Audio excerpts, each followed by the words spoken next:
بسم اللہ الرحمن الرحیم والصلاۃ والسلام علی رسولہ الکریم وعلی آلہ وصحبہ اجمعین اما بعد۔ میرے محترم بھائی اور بہنوں، اللہ تعالیٰ نے انسان کو مختلف رشتوں میں جوڑا ہے اور یہ سب اللہ کے بنائے ہوئے ہیں۔ واتقوا اللہ الذی تساءلون بہ والارحام وجعلکم نسبا وصہرا۔ یہ قرآن میں اللہ نے اشارتاً فرمایا کہ میں نے تمہیں رشتوں میں آپس میں جوڑا ہے۔ جو رشتہ سب سے بنیادی ہے اور اہم ہے اور جس رشتے کے لیے سینکڑوں آیات اتری ہیں وہ خامد اور بیوی کا رشتہ ہے۔ والدین کے لیے چند آیات ہیں، بہت اہم ہیں، چند ہیں۔ اولاد کے لیے بھی چند آیات، باقی رشتوں کے لیے بھی تھوڑا تھوڑا اللہ تعالیٰ بتاتے چلے گئے ہیں۔ لیکن خامد اور بیوی کے رشتے کے لیے یہ کیسے چلتا ہے، یہ آباد کیسے ہوتا ہے، اس میں کوئی کھٹ پٹ ہو جائے تو جوڑ کیسے پیدا ہوتا ہے، کھٹ پٹ سے بچنے کا طریقہ کیا ہے، اس پر سینکڑوں آیات اللہ نے اتاری، سینکڑوں، ایک نہیں سینکڑوں آیات، پوری صورت ہے۔ سورہ طلاق اسی پر ہے، سورہ نساء بھری پڑی ہے، سورہ بقرہ، آل عمران، سب ایک اس کے اہمیت کی وجہ سے، اس کی اہمیت کی وجہ سے، دوسرا اس کی بنیادی کمزوری کی وجہ سے۔ باقی جو رشتے ہیں وہ ٹوٹتے نہیں۔ تمہارا نام کیا؟ تمہارا نام کیا؟ عمیر اور کامران میں باپ بیٹے کا رشتہ ہے، یہ ٹوٹنے والا نہیں، موت پہ بھی نہیں ٹوٹتا، آگے جا کے بند ہو گیا۔ اولاد اور ماں باپ کا رشتہ، بہن بھائی رشتہ، باقی جتنے بھی رشتے ہیں جو خون کے ساتھ بنتے ہیں وہ ٹوٹتے نہیں، اس میں تعلق اچھا ہو یا برا، اولاد فرمان بردار ہو نافرمان۔ خامد اور بیوی کا رشتہ ایسا ہے جو ایک بول پہ ٹوٹ جاتا ہے، باقی کوئی رشتہ ٹوٹتا نہیں۔ تو یہ نہ ٹوٹے، باقی رہے، اس کے لیے قرآن نے تفصیل سے بیان کیا، اور کسی رشتے کو اللہ تعالیٰ نے اتنی طاقت سے نہیں بیان کیا جتنا اس کو۔ یہ پہلا رشتہ ہے، آدم اور حوا پہلا رشتہ ہے، اللہ نے ان میں نکاح کا رشتہ جوڑا۔ آدم علیہ السلام کو مٹی سے بنا کے رکھ دیا، پتلا ننگا پڑا ہوا ہے، کتنے سال پڑا رہا اللہ جانتا، روح ڈالی، کپڑے پہنائے، جنت میں ڈالا۔ جب حوا کو پیدا کیا تو پتلا نہیں بنایا، پہلی عزت دی، پتلا نہیں بنایا، مٹی نہیں کٹھی کی، عورت کو چھپی ہوئی چیز پہلے دن سے بنایا۔ اگر دو پتلے بن جاتے برابر تو کیا تھا، مٹی کے پتلے ہیں، ان میں کیا کشش اور فرشتوں کو کچھ بھی نہیں چاہیے، لیکن عورت کا پتلا نہیں بننے دیا اللہ نے۔ آدم علیہ السلام جنت میں چلے گئے، جنت کی نعمتوں کے باوجود تنہائی محسوس فرماتے تھے، تو اللہ نے سلایا، اور سوتے ہوئے اللہ نے حوا کو وجود بخشا۔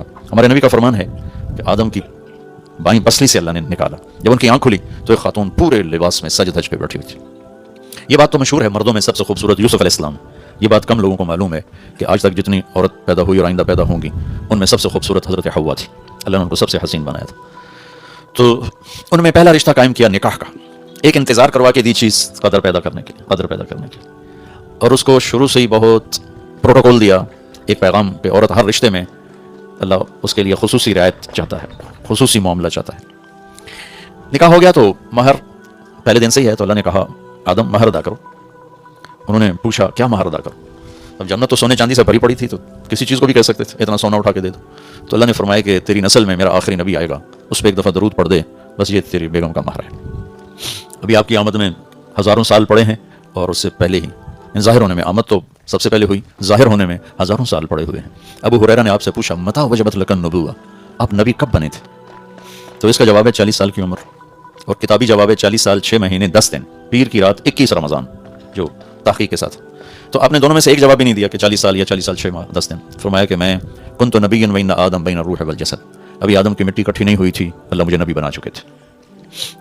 تو اللہ تعالیٰ نے خود یہ جوڑا قائم فرمایا، ان کو جنت میں رکھا، پھر زمین پہ اتارا، پھر نسل انسانی کا سلسلہ چلے۔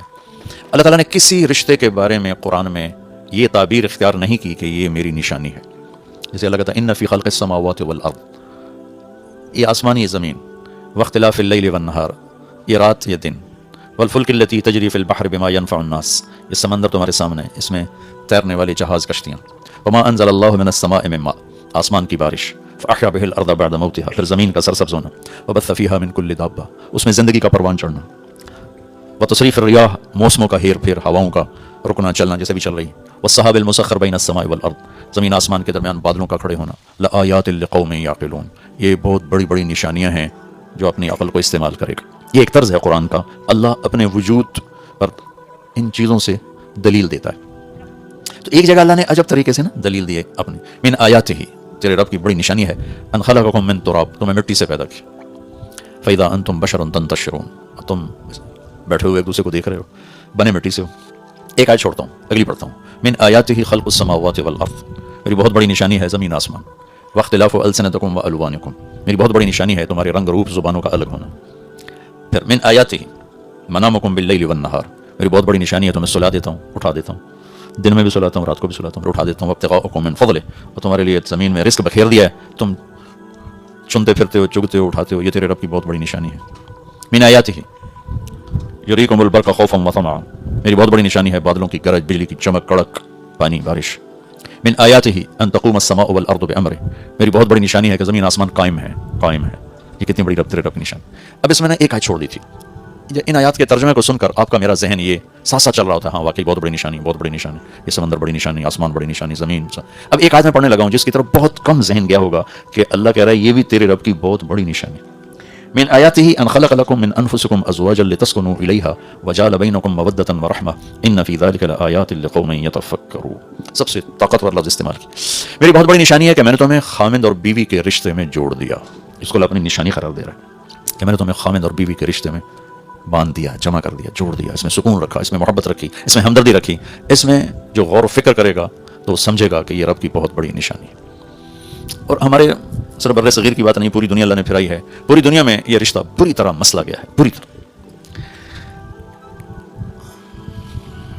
بہت زیادہ یہ رشتہ تباہ ہے. پوری دنیا کی بات کرو, جتنے رشتے ہیں ان سب کو نبھانے کا ایک اصول, ایک اصول, ایک اصول, ایک اصول, وہ ہے میرے نبی والے اخلاق, میرے نبی والا طریقہ زندگی. اور سب سے مشکل جو دین کا حصہ ہے وہ ہے گھر کی زندگی, کہ گھر میں کیسے چلوں کہ اللہ بھی راضی ہو جائے, اللہ کا رسول بھی راضی ہو جائے. اور انہوں نے مجھے کیسے بتایا. میرے نبی نے 11 شادیاں کی, 4 بیٹیوں کو رخصت کیا, 11 خود شادیاں کی. یہ آپ کو ایک حدیث سناتا ہوں. آپ نے فرمایا ما تزوجت وما زوجت الا بوحی من السماء نزل به جبریل. میں نے جہاں شادی کی, جہاں بیٹی کی شادی کی, پہلے آسمان سے جبریل اللہ کا امر لے کر آئے, حکم لے کر آئے, پھر میں نے وہ قدم اٹھایا. یہ شوق کی شادیاں نہیں تھی. 25 سال کا نوجوان 40 سال کی عورت سے کیوں شادی کرے گا جبکہ رشتوں کی کمی کوئی نہ ہو اور حسن و جمال کا پیکر. حضرت عائشہ رضی اللہ عنہ فرماتی تھیں کہ یوسف علیہ السلام کو دیکھ کر عورتوں نے ہاتھ کاٹے تھے, اگر میرے محبوب کو دیکھتی تو دل چیر کے بیٹھ جاتی.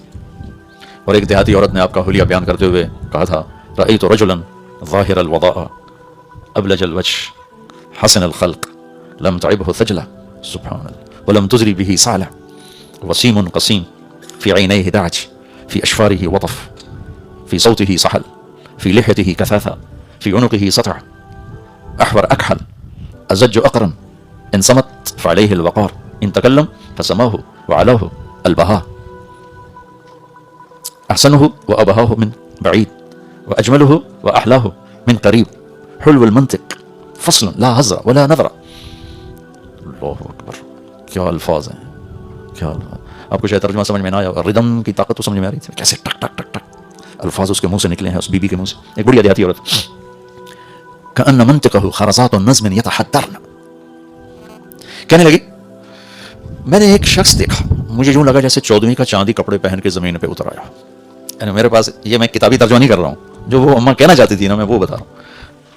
یوں لگا جیسے 14ویں کا چاندی کپڑے پہن کے آ گیا, چمکتا چہرہ, کشادہ پیشانی,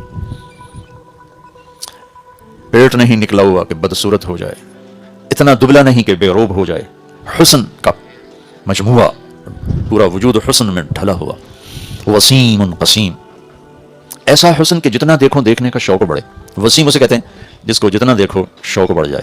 یہ دنیا میں صرف اوپر اللہ ایک اور نیچے اللہ کا نبی. وسیم کوئی نہیں آیا, حسین تو بہت ہیں, وسیم کوئی نہیں آیا کہ جتنا دیکھو دیکھنے کا شوق بڑھ جائے. قسیم, قسیم کہتے ہیں جدھر سے دیکھو خوبصورتی اس کی غلام نظر آئے.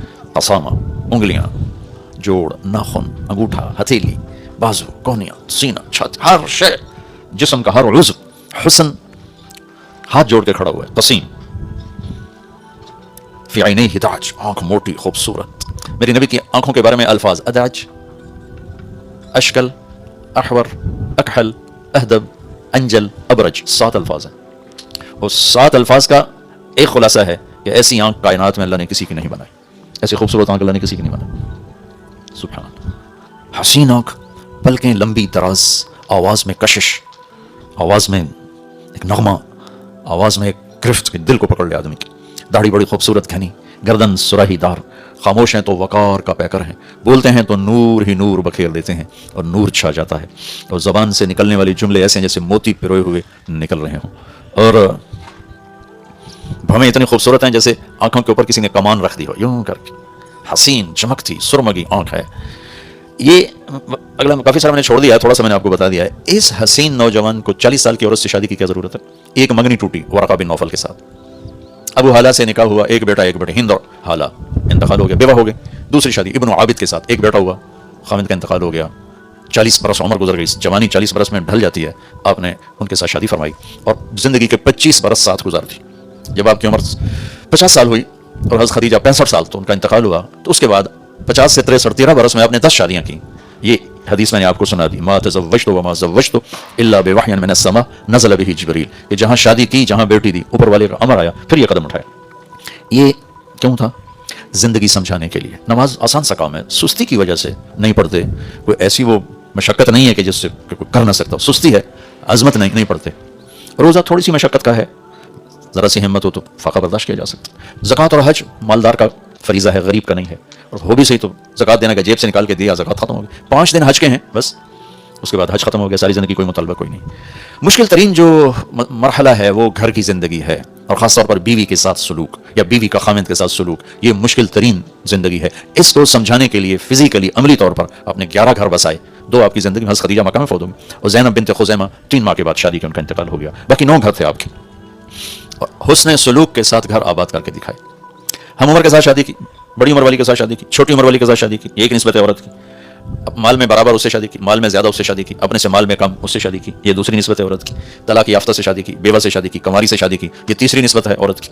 اپنے خاندان میں شادی کی، اپنی قوم میں شادی کی، قوم سے باہر شادی کی، یہ چوتھی نسبت ہے عورت کی. یہ چاروں نسبتوں میں آپ نے گھر آباد کر کے دکھایا. حضرت خدیجہ بیوہ ہیں، حضرت عائشہ کنواری ہیں، اور حضرت زینب بنت جحش مطلقہ ہیں. حضرت خدیجہ مال میں زیادہ ہیں، حضرت سودا مال میں برابر ہیں، حضرت جویریہ مال میں کم ہیں، یہ دوسری نسبت ہوگی. عمر میں بڑی حضرت خدیجہ ہیں، عمر میں برابر حضرت سودا ہیں، عمر میں چھوٹی باقی ساری بیگمات ہیں. اپنے خاندان میں ام حبیبہ، خدیجہ، ام سلمہ، حفصہ، یہ ساری اپنے خاندان میں شادی. قریش میں شادی کی، قریش سے باہر شادی کی، جویریہ بنی مستلق سے ہیں، میمونہ وہ ہلالیہ ہیں، بنو ہلال سے ہیں. پھر قوم سے بھی باہر شادی، عرب سے باہر شادی کی، حضرت صفیہ یہودی خاندان سے، بنو قریظہ. تو جتنی نسبتیں عورت کی بن سکتی ہیں، ہر نسبت میں شادی کر کے زندگی گزار کے ہمیں طریقہ سکھایا ہے. بھائیو، میں آپ سے عرض کروں گا، اپنے نبی کی زندگی پڑھو اور قرآن پڑھو اللہ کے واسطے. ہم بہت دور ہیں اللہ کی کتاب سے، اور بہت دور ہیں اپنے نبی کی زندگی سے. خود پڑھو، میں تو ہر بیان میں کہتا ہوں خود پڑھو، آپ کو پتہ چلے گا زندگی گزارنی کیسے. تو نبی والے اخلاق ایک ایسا سرمایہ ہے جس سے ہر رشتہ خوشگوار ہو جاتا ہے، ہر رشتہ خوبصورت ہو جاتا ہے. اللہ کی قسم، رشتوں کی خوبصورتی ایسے گھر سے نہیں ہے، اور وہ کمڑی کے جھونپڑوں کے ساتھ نہیں ہے. جہاں میرے نبی والے اخلاق ہوں گے وہ گھر 24 گھنٹے ایسے ہی چمکے گا جیسے ابھی کامران کا گھر چمک رہا ہے. اور جس گھر میں نبی والے اخلاق نہیں ہے وہ گھر تاریک اندھیری رات ہے، چاہے دن کے 12 ہو چاہے رات کے 12.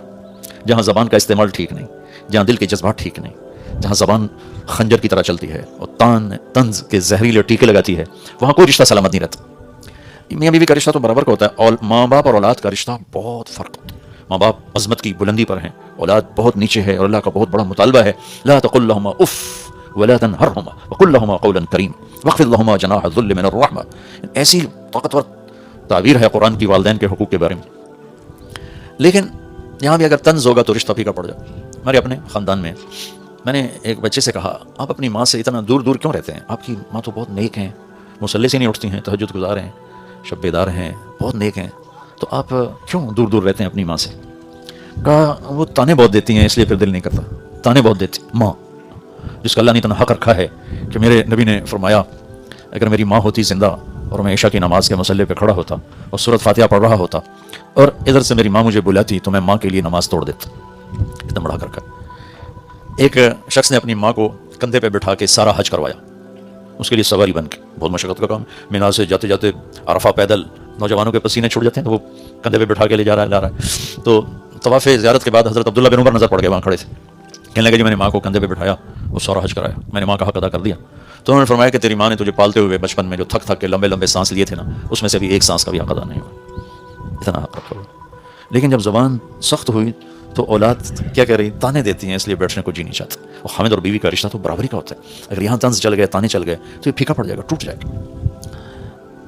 تو صرف میرے نبی والے اخلاق ایک ایسی دولت ہے جس سے آپ ہر رشتے کو خوبصورت بنا سکتے ہیں. اور عجب حدیث سنو، سب سے پہلے جو عمل تولا جائے گا، سب سے پہلے وہ مولانا صاحب کا علم نہیں تولے گا، تبلیغ نہیں تولے گی، وہ سب سے پہلے بیوی سے سلوک تولا جائے گا. پہلا عمل جو تول میں ترازو میں رکھا جائے گا وہ بیوی سے سلوک رکھا جائے گا. کیا سلوک تھا؟ یہ اتنا اہم رشتہ ہے، اس کی اتنی بنیاد، اور بیوی کی طرف سے اس کا جو خامن سے سلوک ہے وہ رکھا جائے گا. تو اس رشتے کو ہمارے جوائنٹ فیملی سسٹم نے بہت خراب کیا ہے.